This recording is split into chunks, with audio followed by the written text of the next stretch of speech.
আসসালামু আলাইকুম এভরিওয়ান। তো আশা করি সবাই ভালো আছেন। আলহামদুলিল্লাহ আমিও ভালো আছি। তো কায়নাত টাইনি ওয়ার্ল্ডে আপনাদের সবাইকে স্বাগতম। নতুন একটি ভিডিও নিয়ে চলে আসলাম আপনাদের মাঝে। তো সবার দিনকাল কেমন যাচ্ছে দেখতে দেখতে কিন্তু মাহে রমজানের মাস শেষও হয়ে যাচ্ছে। আর যেটা চারিত সত্য কথা, সবাই কিন্তু ঈদ উপলক্ষে কম বেশি আমরা মার্কেট করে থাকি। তা আল্লাহ যাকে যেরকমভাবেই রেখেছেন তার সামর্থ্য অনুযায়ী কিন্তু আমরা সবাই টুকটাক প্রিয়জনদের জন্য কেনাকাটা করেই থাকি। তো আপনাদের কারা কারা মার্কেট করেছেন নিজেদের জন্য, ফ্যামিলির জন্য বা আত্মীয় স্বজনের জন্য, অবশ্যই কমেন্ট বক্সে জানাবেন। আলহামদুলিল্লাহ আমাদের মার্কেট হয়ে গেছে। তো এদিকে আমি দুপুরে আজকে রান্না বান্না করছি। তো আমি কী আজকে রান্না করব সেটা আপনারা চলেন আপনাদেরকে নিয়ে দেখাই ভিডিও আকারে। তো এদিকে আমি করলা ভাজি করে নিচ্ছি।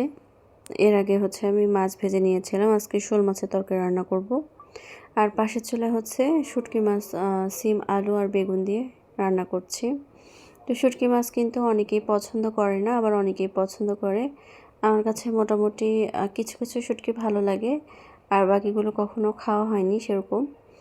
তো পুঁটি শুটকিটা আর কি আমাদের বাসায় খাওয়া হয়। তো আমি আজকে রান্না করছি। তো এদিক থেকে করলা ভাজিটা হওয়ার পরে এখানে আমি আমার বাচ্চার জন্য মাছ রান্না করব, ঝাল ছাড়া তরকারি রান্না করব আর কি।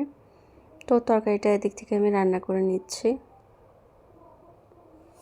ঈদ আসলে কিন্তু মানুষ একটা লম্বা একটা সময় পায়। এই সময়ের মধ্যে কিন্তু অনেকে যারা গ্রামে থাকে প্রিয়জনের কাছে কিন্তু চলে যায়, যে যেখানেই থাকে। আর যারা বিদেশে থাকে বা বাইরের দেশে থাকে এদের কিন্তু ওইখানেই করতে হয়। আবার অনেকে কিন্তু ছুটিও পায়।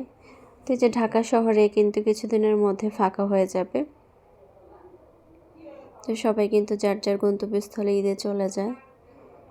তা আমাদের যেহেতু আর কোথাও যাওয়া হয় না, তো ঢাকাতে ঈদ করা হয়। তা আপনারা কারা কারা ঢাকাতে ঈদ করেন আমাদের মতো? তো যারা আমার ভিডিও দেখেন অবশ্যই কিন্তু কমেন্ট করে যাবেন। তো এদিক থেকে কিন্তু আমার মেয়ের তরকারিটা কিন্তু হয়ে যাচ্ছে। তো পাশের চুলায় আমি যে শোল মাছের তরকারি রান্না করব আমাদের জন্য, সেটা আর কি বসিয়ে দিচ্ছিলাম।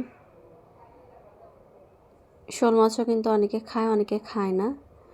তো একটা সময় ছিল আমিও খেতাম না, কিন্তু আস্তে আস্তে অভ্যাস হয়ে গেছে। তো যাই হোক, তো এদিক থেকে আমার রান্নাগুলো শেষ। তো আমি রান্না করার পরে এগুলোর কালার কেমন এসেছে বা কেমন হয়েছে তরকারিটা সেটা আপনাদের দেখাচ্ছি। এটা শোল মাছ ফুলকপি আলু দিয়ে, এটা বাচ্চার তরকারি, আর সাথে কিন্তু করলা ভাজি আছে।